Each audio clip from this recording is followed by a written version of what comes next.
This is a Grit Talk. My name is Michelle DiFebo Freeman, and I am here today to answer 7 questions. First question. What have you done, not done yet, that you would like to be a part of your story or included in your eulogy? Clearly, you can see I need, probably the first thing I need to do is get eye operation so that I can see what's in front of me. Interesting question. And I have to tell you guys, I am more nervous today because these questions made me really think about what I wanted to present to you all, who I wanted to be on this stage, what I wanted to talk about. Very different than other speeches I've done. So 3 things you wouldn't get from my resume. If you were to pull up my resume or my bio on the internet, Google me or Chat GPT me. You wouldn't get that 3 things that I think underpin my life and define me. You wouldn't get that at 20 years old, I made a decision to turn my will and my life over to the care of God as I understood him and give up drugs and alcohol.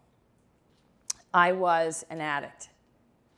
And this is a defining moment of my life that has changed everything else since then. That's number 1. Number 2 is that on December 14th, 2006, living a pretty perfect life, 3 kids, great dog, sweet farmhouse, I got a phone call that no one wants to get. The phone call that went something like, Mrs. Freeman, are you with family? There's been an accident.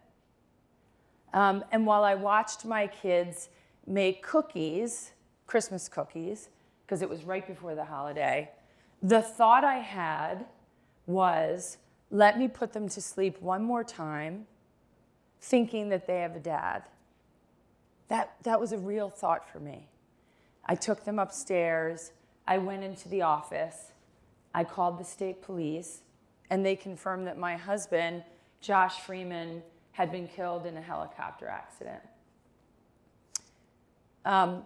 Everything over the next few years, I will tell you, at least for the next year, was a blur. And there were days that I crawled from my bathroom to my bedroom. I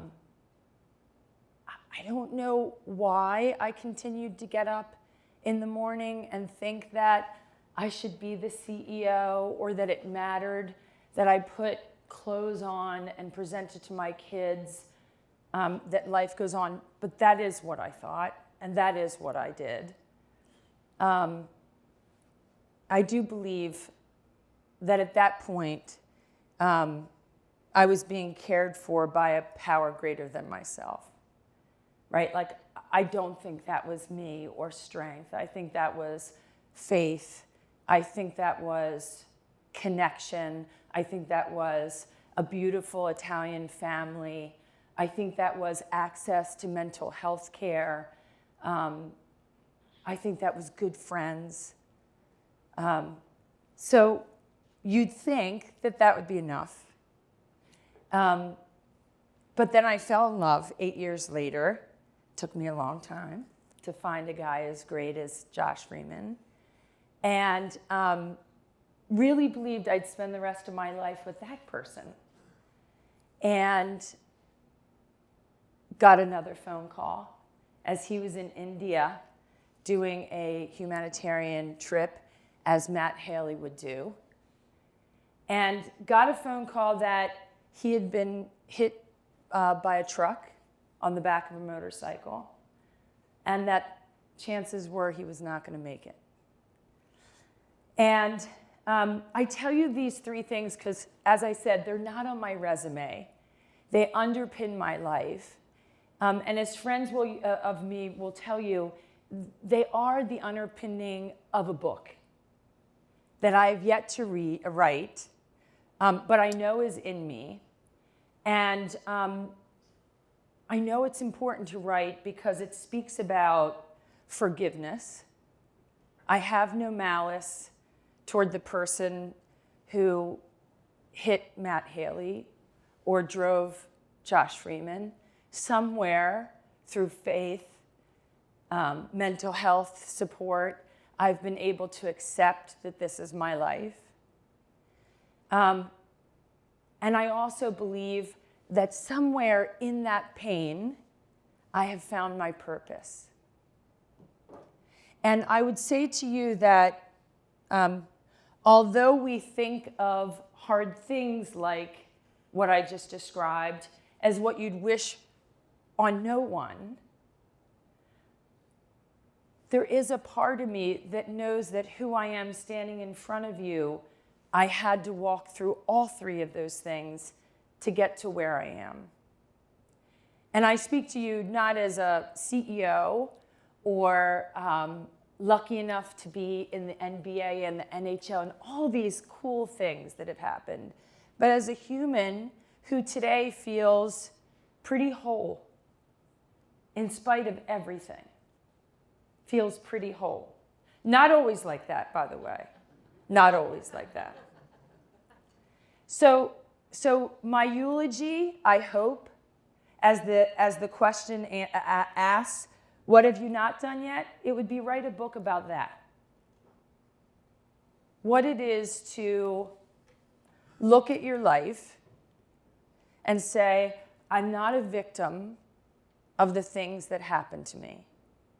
And it's funny, every time I walk away from a group of people, I split my time in DC and Delaware.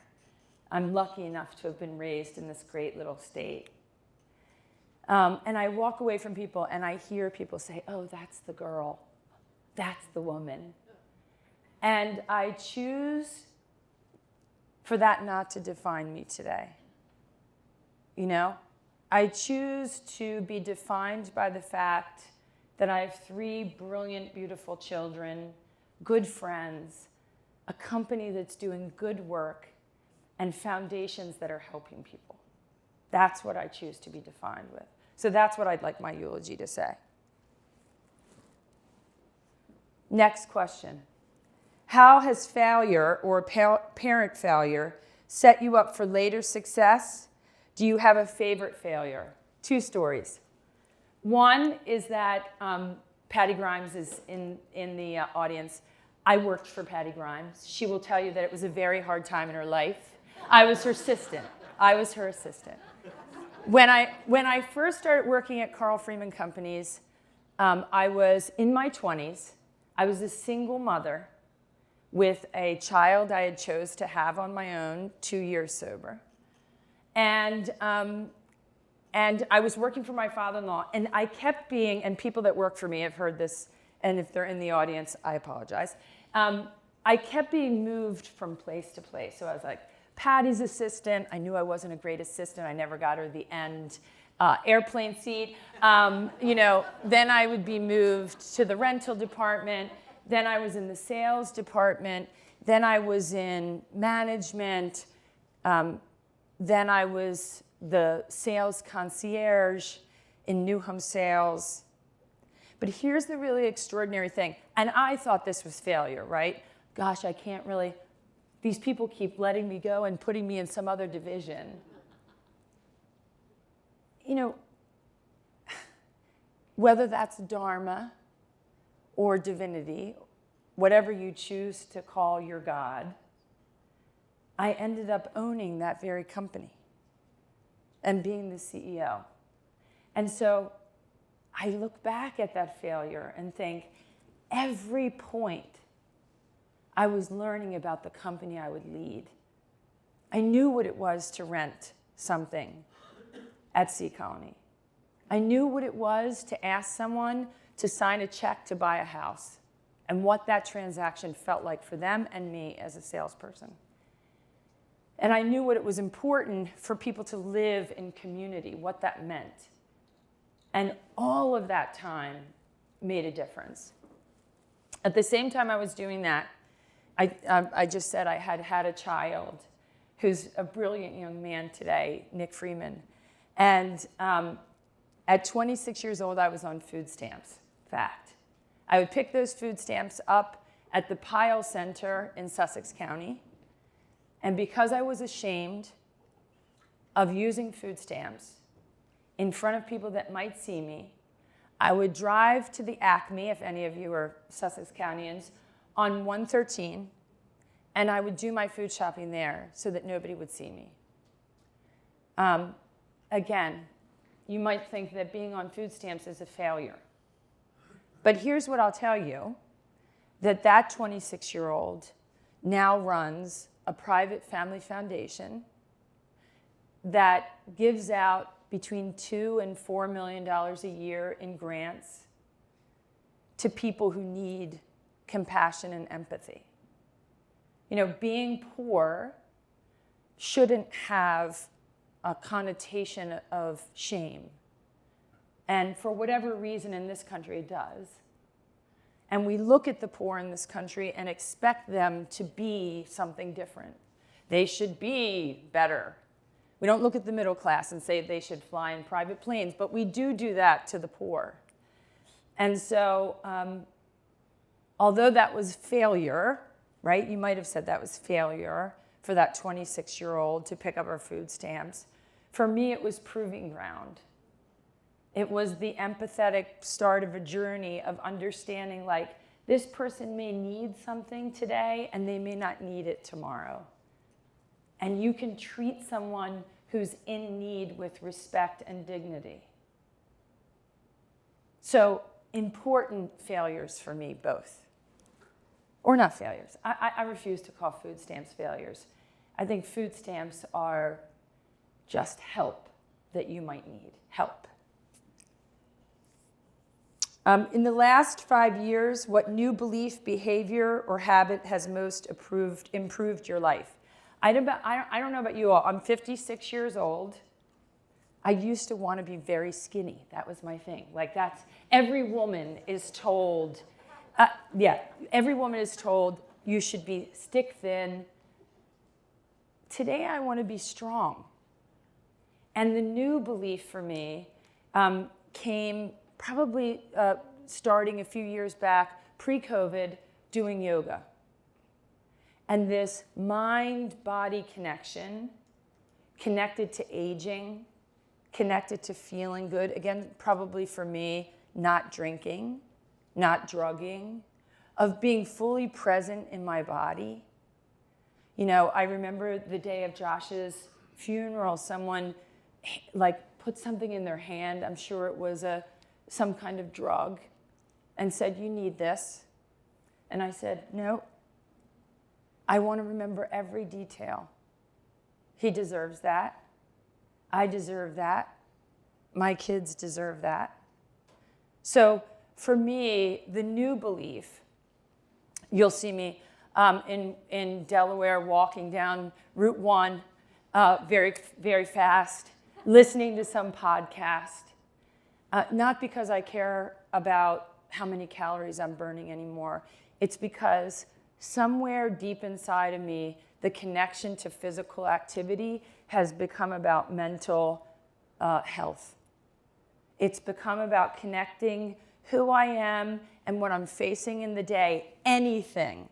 And I get some weird phone calls through the day. Weird phone calls. It's being able to take that deep breath and say, if I've done my road work, if I've done a vinyasa flow, if I've sweat a little bit, I can handle anything. And I feel strong. I feel like I can take on the world. And somehow that is also connected to me being connected to a higher power. I don't know about the rest of you, but it's taken me 56 years to figure out what my connection to a spirituality is. And now, for me, I'll do whatever I can to connect into that. If it's meditation, 5 minutes. If it's on that walk being prayerful, if it's asking for intention about my day, in my higher power being God, saying, God, please give me the strength to fill in the blank. And then wanting that for my employees, having a company and foundation that supports walking meetings, that supports good health, not because I care about healthcare costs, which are exorbitant, but because I want them to be the best people they can be when they're working with me. So new belief, absolutely. In the last 5 years, it would be my connection to mental health, spirituality, and being strong and fit. What activities make you lose track of time? Well, clearly talking. Clearly. I lose track of time in a great piece of music. I lose track of time in an incredible book. It is not by mistake that when my husband died and people wanted to do the weirdest things like make a statue of him or some hologram, I said, absolutely not. Looked at Patty Grimes and said, let's start an outdoor stage. When I was that girl on food stamps, I could not afford to take my child anywhere. If my parents gave me some bucks or a good family member, a few here that supported me over the years financially, I could take them. But for most families with kids in Sussex County, they're driving 2 to 3 hours to have some arts experience. And so what do I lose track in time? You can sit on the grass at the Freeman Arts Pavilion for free 50% of the time. Patty will correct me. It's probably like 47% of the time. 50% of the time, and hear an extraordinary performer emptying their soul to you. And I do think why I ended up in sports and entertainment, it's the one place where when you're in the audience, it doesn't matter what you have. Beethoven falls on you the same way, whether you're a billionaire or whether you're on food stamps. You hear the Fifth Symphony the same. You watch that guy score, Alex Ovechkin, of course, score that incredible goal the same. You feel the same joy. That's what the arts do for people. I said there was a time right before Josh died. Ben was born. I think I was pregnant with Jules. And we headed to Bear Trap. And the Mid-Atlantic Symphony Orchestra was playing. And it was a Sunday. My husband loved Guinness beer. Our dog was named Guinness. I think Guinness was with us. The whole family was there. And I looked over, and the sun was there, and my husband was holding his son, and the music was playing, and life was perfect. Life was perfect. I had no sense of time. I wish it could have stayed forever. I would say to you, those times, the times that we spend with our family and friends doing things like that, that's the most important thing in life. At the end of the day, all the wealth, everything else, all the stuff we had, that's what I remember. That's what I lost time. Looking at that man holding my boy, listening to incredible music. Support the arts wherever you are, by the way. What book do you most often give or recommend, and how has that book influenced you? 3 books, real quick, because I'm looking at the timer.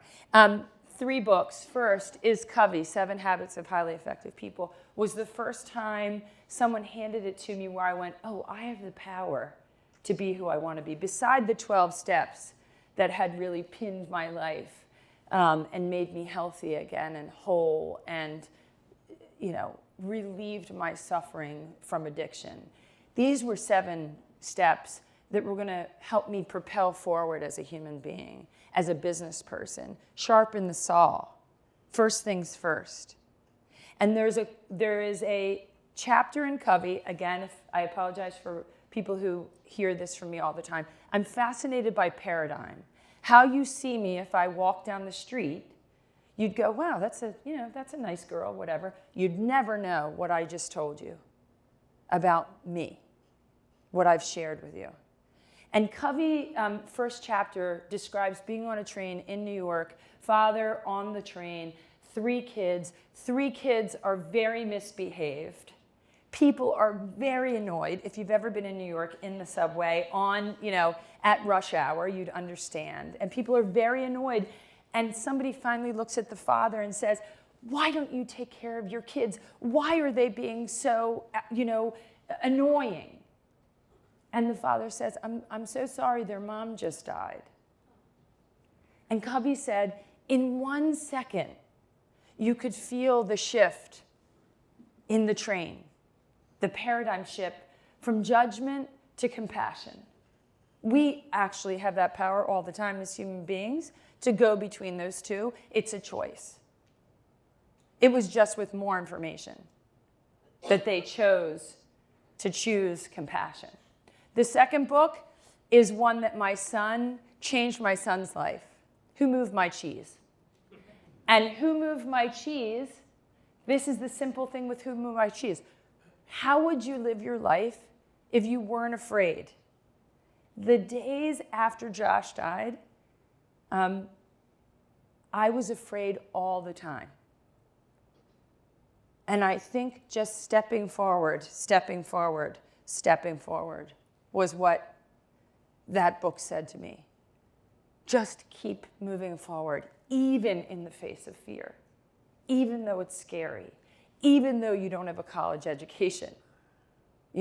Just keep moving forward. And the last book has to do with my children, and that is David and Goliath, and it's by Malcolm Gladwell.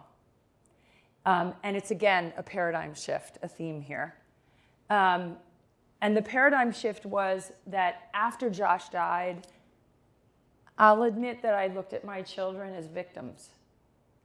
I tried not to see myself as a victim of Josh's death. Matt Haley's death was different for me.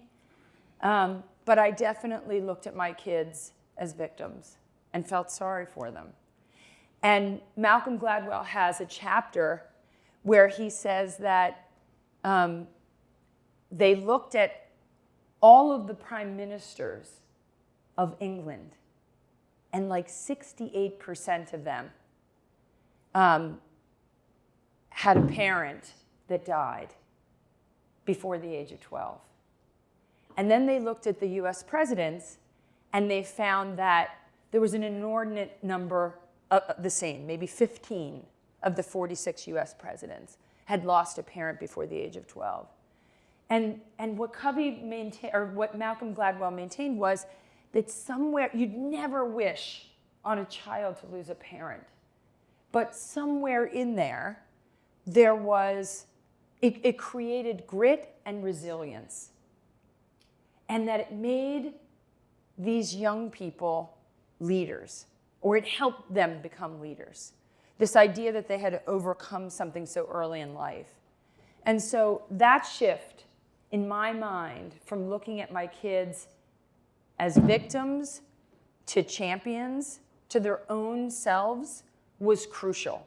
And I'll be forever grateful to that book, Malcolm Gladwell, David and Goliath. Next question. What have you purchased or been given in the last year, valued under $200, very hard for me, that has most positively impacted your life? So two things again. One was that I showed up at the hospital in September. My son, Nick, was having his first baby. Kind of cliche, right, that I would put this here as a new grandmother. And I said to my daughter-in-law, I'll leave. And she said, and her answer, under 200, this is what I'm saying is under 200, was, you can stay. And I got to see my granddaughter come into the world. And it was profound for a million reasons. Because I know had I made other choices, which I'm going to say is the other 200, I wouldn't have seen that. I wouldn't have been present. So in my world, the using active alcoholic would never have the life that I have. So being able to watch my granddaughter be born was extraordinary. The second under 200 gift that I've been given was I have an extraordinary therapist. You don't get through what I've been through without lots of help. And after Matt Haley died, I went into her office and I told her that I was done. I will never forget the day. I will never forget the look on her face. And she was about $200 an hour. I like to say that I've paid for her waiting room furniture, for sure. And I walked in that day and I said to her, I can't do this. I've already done this once. Have you ever had a client lose 2 people? And she said, no, I haven't. And I said, Erica, that's her name, I said, I don't want to live anymore. I said, I don't have the strength. I know what this is. I've already gone through this. This person was going to be my future. Now I have to think about my future without him. I can't. I wanted to unzip my skin and step out of my body. That's really what I wanted to do. And I just didn't want to be on this earth anymore. And for her $200, she looked at me and said, I'll hold that for you. Let me hold that for you. And I do think she saved my life. I do think her compassion and her love toward me changed me. And I do think that's why mental health is so, so important. Because I don't think anything takes the place of that. And I don't necessarily think I'd be here speaking to you all if not for her. And so that's my other favorite, special $200.